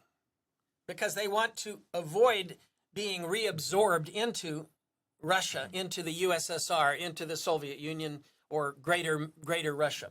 They want to be in NATO. It's not that they are attacking Russia. It is that they are defending themselves against the aggression of Russia. And that's why they joined NATO. NATO is a defense alliance. It is not an offense alliance. We are not trying to invade Russia. These countries that joined NATO want to protect themselves from being taken over and invaded, like Ukraine. If Putin invades Ukraine and takes over Ukraine, they have now said, well, why shouldn't we go ahead and take over Latvia and Lithuania? Poland used to be part of the USSR group, more or less under our influence. So Okay, all right. Now, I tell you what. Let's. Lance has a young, sharp mind. Let's get his perspective. I can see he's biting at the bit here to say something. Well, What's your whole perspective? Well, what young, aspiring political figure wouldn't want to comment on Israel versus Palestine or Ukraine versus Russia? Very, very easy topic to cover. Okay, jokes aside. First of all, I want to start with a humorous point I did think about, even though this isn't a humorous situation. For all the fans of the Hunt for Red October out there, maybe Rhett, the guy you met, was Putin, who maybe came over here on a submarine. Who knows? It might have been. Maybe he wants the U.S. lifestyle. Who knows? I'll add value to this in a couple of ways. I think the first point I would make that undergirds all this is the bipolar nature of U.S. politics has now unfortunately clearly bleeded over into international affairs. So, for example, it's kind of like we're in this point of it's either we, expand NATO to its furthest limit, or we completely collapse NATO and throw it away. I think those are two extreme viewpoints that removes the nuance in the discussion, which typically, I'm sure David could attest to this. Foreign affairs was typically a zone of professionalism where you would sort of all options were on the table, and that's how the way it ought to be. I think when you're constructing policy and you're constructing a vision for Ukraine and Russia, certainly all of us want to see the conflict ended. The question is, how do you actually do that in a way that not only is correct in terms of vis cogens, I don't know if I'm pronouncing that correctly, in terms of international norms, but also in terms of U.S. principles and U.S. decision making, because like it or not, we are a significant stakeholder in that war because of our funding. And I think the American people are right to believe themselves to be important stakeholders in this conflict. I would say that it also seems to me that NATO is a useful vehicle for the United States, especially as a defense organization. I think to the fact that, and David, you'll appreciate this, we used to call our Department of Defense the Department of War. And after World War II, we changed it into the Department of Defense because its operations really have become, since the U.S. has become a preeminent force across the planet, its operations and logistics have really become how do we preserve peace among the United States and its allies, and of course, the national homeland. Actually, I'd argue that the Department of Defense has really become focused on protecting the world because we've actually created our own Department of Homeland Security just to tackle homeland defense. Really, if you could make that argument, though, of course, the U.S. DoD does have significant bases across the country just to protect our United States. I do think with Ukraine, I'm not an expert on the Ukrainian people or the Russian tradition. I know a little bit, but I wouldn't say I know a significant amount to be an expert, so I won't comment too deeply on that. But I think from a perspective of the United States, I do appreciate the sentiment that Trump has to resolve this, and I think a point that often that might be getting overlooked is that when he articulates that, I don't know if he's articulating that as a bravado to solve this at all costs, or if he's articulating it as a simple sentiment that we need to fix this, and it's maybe a focal point to try to get it fixed. That's how I have read to say that it is 10:45, and I've got to do a focused. David's more than welcome to stay, but I want to. No, that's fine. We're going to talk Didn't mean to steal about your thunder. No, I think we got to talk about this. I want to get Lance Lunsford's. You ought to stay for this young No, man. no, that's He's very okay. bright. I'm fine. That was the point I wanted to make. No, David, I think you need to subject yourself to some other opinions here. No, it's not. And I want you to hear Lance out. You got 15 minutes. Hold on. Lance what is gave a your very take- nice summary what on is your take the. on this, assassination. What is your take on this assassination attempt? You, me or me? Oh, You. another easy question. So, I wish I could say that I was completely surprised. I wish I could say that I was shocked. I was saddened. I was distraught, and you know, you it sort of had a moment that brought me to wonder, you know, what's going to happen? Is this going to lead to civil unrest? Of course, like everyone, my thoughts and prayers are with the Trump family. We actually, our Taxpayer Association released a very, I would say, comprehensive letter expressing our thoughts and prayers, not just to Mr. Trump and his family, but to Mr. Corey Comparatori, who does deserve to go down as a remembered hero, because he was not only a volunteer firefighter and a fire chief before. He actually, his instinct and the reason he was killed was because he actually put himself as a shield across his family that was there, and that's kind of valor and bravery that I think doesn't really get a lot of coverage, but should. We are all, I think all of us should be grateful that, frankly, God intervened to ensure that the bullet wound did not kill President Trump, for many reasons, not least of which is the fact that we all should condemn the violence and we all should pray for any political figure's safety and any citizen's safety. But also because I would argue that had that killed the former president, we would be looking at a far different scenario, and the terms civil war would be thrown around much too casually and much too callously, I think, in the conversation. And thankfully, those words aren't being thrown around. Thankfully, everyone, Republicans and Democrats, seem to be making an effort to cool the temperature. But I would be lying if I told you my first thoughts were not, is this going to be the beginning of something far more disastrous? When I first heard the news on Saturday. Do we have? Is this We Jim? have the Jim. change of guard here. Oh, Jim look at Finney is that. going to replace me at the There we go. at the podium. Well, David, you're coming. Lance. You're leaving on such an optimistic topic. Yeah, it is. It is. All right, Jim. Mr. Feeney. Mr. Feeney. So, Have Rhett, Have you met Jim Feeney? oh yes, actually, we've met on several occasions. But I think that's that was a summary of my immediate Tell Jim, reaction. tell Jim to sit where what's his name was sitting. He says sit where he said what's his name, but David Hunter was sitting. He wants you to over Oh, here. you want me over there? Actually, Okay. I The could. big man's here? You, Well, Rhett's on the Yep. screen. Camera already. Oh, Yeah. okay, great. There he is. There he is. There he is. Hey, how you doing, Jim? Lance, I just spoke with Lance yesterday. Yes. Long time no see. Great minds think alike. Yes, this is great. How you doing, Rhett?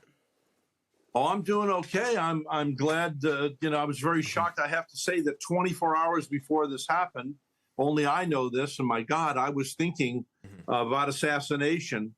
And when I got a text that said, quickly put on the TV, said I was in an AT&T store in Burlington, Vermont. And my very first thought was, oh my God, they have shot or something, the president, Trump. And certainly the manager there turned on the TV set, and immediately it was the whole thing with Trump. I do think it's nothing less than miraculous, because we're not talking, people talk about inches. It's not inches, it's centimeters. Yes, true. I mean, his life was in the balance of this little bit of a movement by his head. He happened to turn to the right. So I'm happy that Trump's alive. Lance has just said, Jim, that he believes there would have been a possibility of civil war had President Trump been killed. So anyway, that's quite upsetting. Lance, you want to continue so Jim can hear you, and then he can comment on what you say. Sure, absolutely. And I'll cool my language a little bit, because I think there would have been the possibility is a good way to put it, the possibility, or the language would have been thrown around. I don't think the country would have immediately snapped into a situation like that. I also will say I think I should clarify, when I said I wasn't shocked, I don't want to in any way give the impression that I think there's some type of conspiracy at play. I more so meant that the political environment has gotten so heated to where we are excusing these things in subtle ways we didn't used to. You know, something that I think a lot of folks here in our county might know, and it's certainly not comparable, but it is in a slight sense. We had school board members a year ago who were given death threats just for their opinion on an issue, and it was by people who didn't live here. So, you know, we're excusing this type of behavior more and more comprehensively, and so unfortunately, something like this, the thing that I think characterized both the Lincoln and the Kennedy assassinations and the Reagan assassination attempt is how surprising they were to the public. It wasn't one of those things that you would have expected that would emerge as a trend. Now, while of course a lot of the evidence might point to that this being a lone wolf, we may not know. We don't know all the details now, and we shouldn't speculate. I think a lot of people in this moment have a sense that, wow, well, this, you kind of could have seen a little bit of this coming, except for, and I think this is something that a lot of people aren't taking into account, the people who I think were most shocked. There was a good friend of mine who I remember was very distraught that evening, understandably. My generation has never seen this. So you all might remember the Reagan attempt, or some elderly people might remember the Kennedy assassination. But this is the Or first time. 911. Yep, exactly. But my generation hasn't, well, just talking about assassinations, but my generation hasn't ever seen something like this. So I think I'm thinking of some people who I know very well who are smart, well put together, ambitious, you know, forthright, courageous people who were just completely unwell and distraught the evening it happened. And I think a lot of people my age would share that sentiment, just of being in total I hadn't shock. thought of that until this moment. Yep. Had you, Jim? Because I know you're the dad of two young people. Yeah, no, for sure. When you know, within hours after Trump had been shot, I got a call from my son, who's just graduated from University of Maryland, and he was like, he was with his friends, you know, all recent graduates, and he said that we're just blown away. We're just blown away that someone would try this, and again, I do remember. And then my daughter, who was working on Capitol Hill for Bill Posey, and she was going into work the next day. And she said it's going to be absolutely bonkers here because of this, and she was very upset that one of, you know, in her social group, my daughter's 20, and she's got a bunch of cousins that are ranged from 20 to late 30s, and you know, I come from a big family, so we have a little bit of everything. You know, we have a statistically significant amount of gay people, of liberal people, conservatives. I mean, every smack. When you have a population that's big enough, you know, 11 kids from my immigrant grandparents. My old man's the youngest, and I'm the eldest of 6, and all of them had at least 4 with a high of 9. You have a big family. You're going to get a big cross section of America. And Emma called me and said, "Dad, I'm so upset that on Instagram, one of her cousins, one of my nieces, was almost, you know, she was sad that Trump wasn't killed." And she was spouting all this. And this is a successful, we love her. We love them all. She runs founded a salon in Back Bay, Boston. It's very successful, and does very well. But the fact that my daughter saw that, I think that gives you an idea of the kind of division that we have in this country. You know, in the Civil War, you know, one of the taglines was, the Mason-Dixon ran through families, brother versus brother. We've been divided before, but I don't think at this level since the antebellum period. I had the same thing. Somebody who used to be involved with the show had posted, "It's too bad they missed Trump." The thing is that this is very typical vitriol. It really sets apart, and they don't see it. But the lefties of this age, it used to be that the Democrats had the hearts for people. They have turned into an evil group of people. They are vitriolic. They are bitter. They will muzzle we you. know why They that will cut is. I mean, we have to stop. I think there comes a point, you know, and I've reached this threshold a while ago. I mean, history moves in cycles, and we're at the end of a cycle now where bad things happen. This is the way history has been. Really, it's the history of mankind. We have, you know, peaks and valleys. They all go in a pretty reasonably predictable cycle. We're at the end of one, and there's not a ton that you can do about it. You have to start thinking hold about. on a second. Hold on. Well, I can remember when Starr was coming against Clinton. even there, I said, this is too much. They're weaponizing the government against Clinton. I did not vote for Clinton, not the once, but I will tell you this. I said, he's our president. Back the hell off of Clinton. Now, I don't hear any liberal. And this is the point I'm trying to make, because yes, back off from Trump. Unfortunately, it comes down to this. Unfortunately, the Democrat Party their policy has been hijacked by the radical Marxist left, and that's what they are. They're Marxists. Bernie Sanders is a social democratic socialist, whatever the hell that means. But okay, but it's but my point is this: that she power said she's base. Sorry that Trump wasn't killed. That's because these people are religious fanatics. You know how you know, when you believe in Christianity, you are an evangelical kind of guy, and I see him everywhere. I have them in my family. Evangelical Christians, where you professing your faith and you're willing to die for your faith. We've had that faith supplanted, and it has to be. I mean, this is not a new phenomenon. If you read Karl Marx's Communist Manifesto, which I have, and I encourage all Americans to have, this is a movement. It's a social, religious movement that's been around for a long time. The people go to the Church of DEI, the Church of, win at all costs, political violence. They invented political violence. When you look at the amount of people of humans that have been killed by communists, leftists, radical leftists like we have in this country, we're talking Stalin, Mao, Pol Pot, the Castro regime, the Kim regime in North Korea. It dwarfs what the fascists have killed, Adolf Hitler and Mussolini. Right? I mean, and this doesn't excuse any of it. Both of them are forms of evil, but there is no monopoly on it. And the left in this country, they don't care.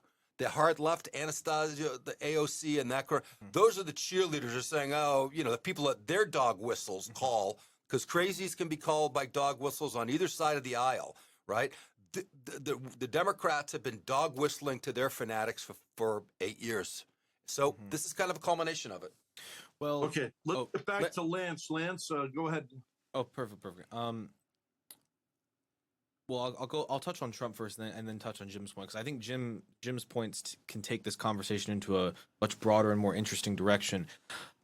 I think, on a personal level, I really saw the difference of people who reacted to the assassination attempt in a stoic manner versus those who reacted, I think on both sides actually, with an emotional, on the left, vitriolic, on the right, maybe an equally inspiring fervor, I think, for Trump. You saw people making Trump into, and I think rightfully so, a hero for his brave defiance and sticking the fist up. I think that was a great symbol that will probably be remembered as the biggest symbol of at least the last 10 years and certainly of the century.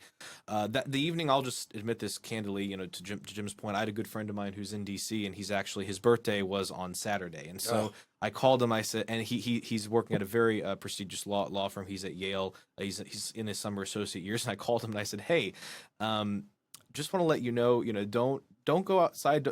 I wouldn't necessarily go out this evening. It's like, of course he's a law student, busy into the work, so he had no idea what had happened. He's studying, and he said, Lance, why? I said, well, I gave him the news, and he said, oh, that's good to know. I probably won't go out tonight, just because we in the moment of that evening, you didn't know if the country would sort of immediately go into this period of civil unrest. And that was also when we didn't know if Trump had survived. And then I had some conversations with some friends who work in defense contracting and have ties to intelligence, and so we kind of broke it apart of what likely was the case of this, and of course none of what they disclosed or what I discussed was anything remotely untethered or improper for them to talk about. We were just breaking apart what's likely situation here, and no one really knows yet. I certainly don't. I have to tell you, I don't think this was in any way an operation conducted by the government for a very hilarious reason, which is that I think the Biden camp is doing so poorly, even before this happened. If they were to do this or or any apparatus were to do this, it would certainly not be in their interest. Besides being immoral, of course. I just want to pull that point apart a little bit, because that is a good point. It depends on how you look at the definition of a conspirator. Fair. Right? Yeah. If you're talking to a police officer or someone that's in law enforcement, they'll tell you conspirator is tangible evidence that someone aided and abetted a criminal act. Sure. You were a conspirator. You didn't actually do the act, but you were a conspirator. You were a witness. and you didn't tell anybody. So if you broaden the definition of things, like some on the left like to do, Yes. and if the tables were turned, I am sure you would be hearing, because I listen to all media, CNN, Fox News, I flip PBS, flip between it all, so I get a broad. If the script were flipped, they would be saying, yes, and we're going to charge Trump with conspiracy because he's dog whistling his right-wing fanatics that took a shot at Biden. That would happen.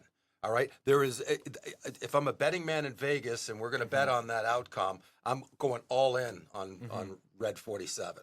So, so conspiracies, you got to have a broader definition. The Democrats have been shouting conspiracy theories against Trump for a long time in vitriolic manner, and that will tease out crazies that think that they're doing the Lord's work.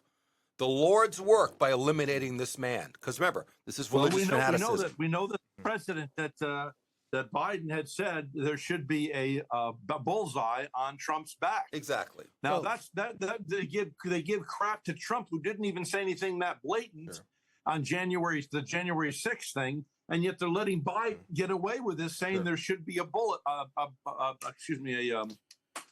on the back of Trump. I mean, this is horrendous that he said that. Well, and he made some little flip apology, but not really. Go ahead, Lance. Ben Shapiro has made this point over the last couple of years, way before this, that Trump is often accused of being responsible for things that his supporters might do, and that's totally wrong. I think it's right to extend the same courtesy to the Biden camp, to the Democrats, but I also think, because I think where we should place the blame on this, actually to Jim's earlier point, are those radicals on the far left, because I think something that a lot of people don't think about.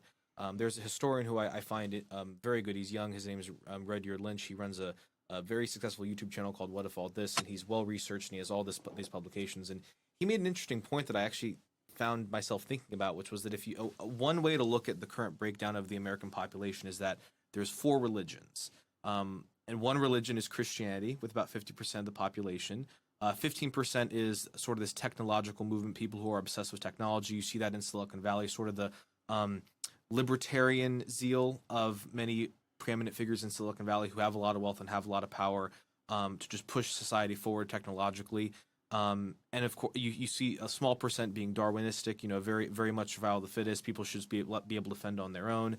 And then you see a 25%, the remaining 25%, his argument, are actually communists. And his point is that that's a religion. So I think Jim's point reminded me of that. And I think it's more helpful perhaps to look at that as an evil curse or an evil ideology that has grabbed so many people who could have been good people or who have the potential to be good people and who are good people at their core. And I think we're seeing that seep into these sort of legitimate institutions like the presidency, like our Congress. I think that's a good way to look at it. On the way over here, I was just exchanged texts with one of my liberal good friends who lives in D.C. area, and we met when our kids were little. He was in the Boston area, and we both had startups. Yeah. And both he sold his to Google, I sold mine to someone else, and he's on to a new gig there. But anyway, Dave is a rational Democrat.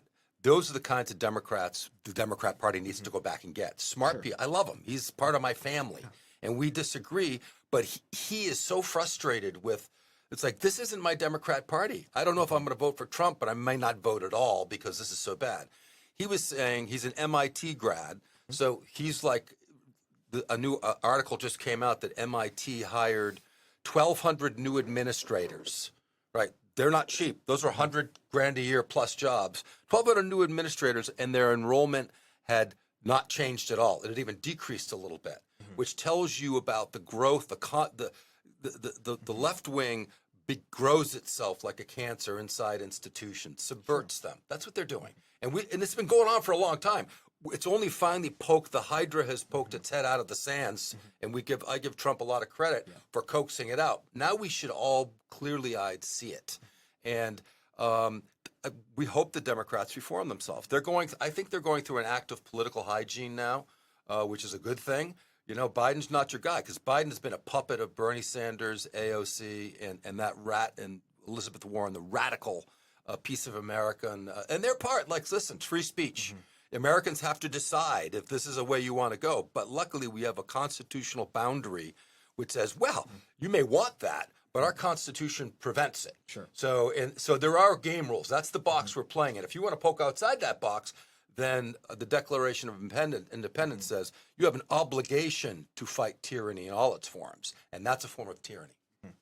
Well, I think that, first of all, I think that there are ways to rectify that with. Oh, do I need to use the No, microphone? no. Is this open? No, go for it. All my blowhardedness makes my mouth dry. I do think that it's worth pointing out a couple of parameters in our conversation that are interesting. So first of all, by the way, as Rhett, as always, I'm here as Lance to Rhett, not necessarily as the association president. But interesting enough, we're a nonpartisan institution, and I think one of the reasons why this conversation is so important is because Republicans and Democrats, or conservatives and liberals, are both necessary, needed perspectives that you need to have in the American discourse. Absolutely. Jim mentions this, a lot of entrepreneurs are liberal because liberal types of people are the people who are going to create new structures and new hierarchies. And you need that as well as you need conservatives who are good at maintaining existing structures Brilliant. and hierarchies. This kid's brilliant right and here. so I appreciate that. Maybe I'm a good actor. Oh, who you're knows? that I'm a liberal because I'm an entrepreneur, but I've never thought of myself as a liberal. You're a actually- closet liberal, Rhett. I see you in there wearing your blue ties and playing Yeah. Dylan songs. Look, all I got to say is I'm the only one in the suit, so maybe I'm the only true conservative. No, I'm kidding. But in all seriousness, I do think that the thing that's important is we're all pretty good at identifying the far right extremists, and so I think maybe we should clarify, Jim. Jim and I are not sitting here pointing out the left because we think that the left is the only evil and the right isn't. It's just that our society is very good at understanding and being aware of and detecting far right extremism. When you see fascism, when you see sort of this nationalistic zeal that can go too far, way beyond patriotism towards racial nationalism, we all easily see that, and it's easy to condemn. The problem is we haven't been as able or adroit as a society at condemning or being aware of when the left goes too far. I have many friends who are Democrats who I will admit, maybe to my detriment because I'm a Republican, I listen to because many of them are experts on certain issues, just as I listen to many Republican friends. Democrats and Republicans are not the challenge. It's the extremes, but we're not able to identify the left extremism. So I think communism is a good bound on that. I mean, that is literally a death cult based off of the evidence of that ideology put into practice. It's not an extreme statement. It's look at where communism is implemented formally. And it's gone bad. But the apologists, I mean, having got a few years on you, yeah. I've listened to the apologists for course. decades It's say, not true oh, well, communism." that's just not, they didn't implement communism the right way, the pure way, like Marx would have it, where you're not murdering all of your people and putting them in gulags. But we're humans. Sure. All right? Humans are corrupt at their nature. And they're also great and I mean, we don't want to get into that. But the point is, as soon as humans are involved, self-interest will be involved, and it's a quick, it's a quick road to centralized power. And we don't want any dissent, and we're going to get rid of it. Right. And on top of that, I think it's worth to note that the equivalent argument on the capitalist front would be like someone saying, well, you didn't implement capitalism in the way that Adam Smith prescribed in The Wealth of Nations, right? Now I think a funny fact is that people aren't, more people have read the Communist Manifesto than have read The Wealth of Nations, but it's actually Sadly, probably. But the funny thing is it's actually a parallel because, I mean, that book influenced They came out of the same kind of era, the Enlightenment era, where people were thinking big thoughts. The industrial age burgeoned from that. The right America, the idea of American freedom burgeoned from that. So it was and then you had guys like Karl Marx and Freud. It was a brilliant time in humanity. But sorry to interrupt. Oh no, I agree, and I think something that I will say it is fair to feel a little bit sorry for Karl Marx in the one sense that his goal, like he actually was an admirer of Adam Smith. Karl Marx, the founder of communism, very much admired Ricardo and Smith, the founders of capitalism.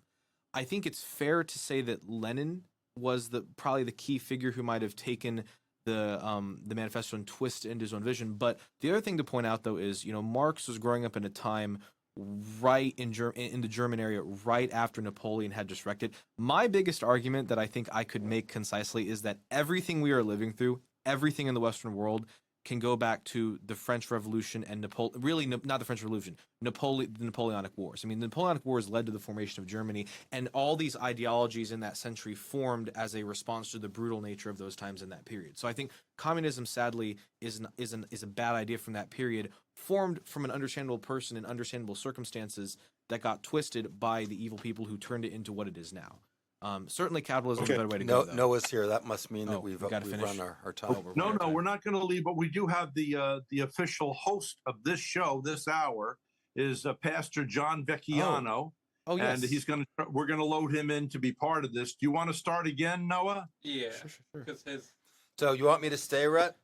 Yeah, I want both of you guys to stay. Yeah. And if Lance, if you were to say who you know, John Vecchiano, what is his position with the Republican group here? And hey, by the way, he's at Ground Zero. How you doing, John? Sure. Hey, Red, how's it going? Just got done with a great speech from Great. Governor DeSantis. He fired up the crowd this morning at breakfast. Good. Had a great time. Well, listen, we're going to take a break so we can make a clean break to your show. So just hold on for 1 minute. Noah's going to turn things around, and we're going to be talking with you live. Pastor Vecchiano, John Vecchiano is right there, Ground Zero in Milwaukee. We'll be right back, folks.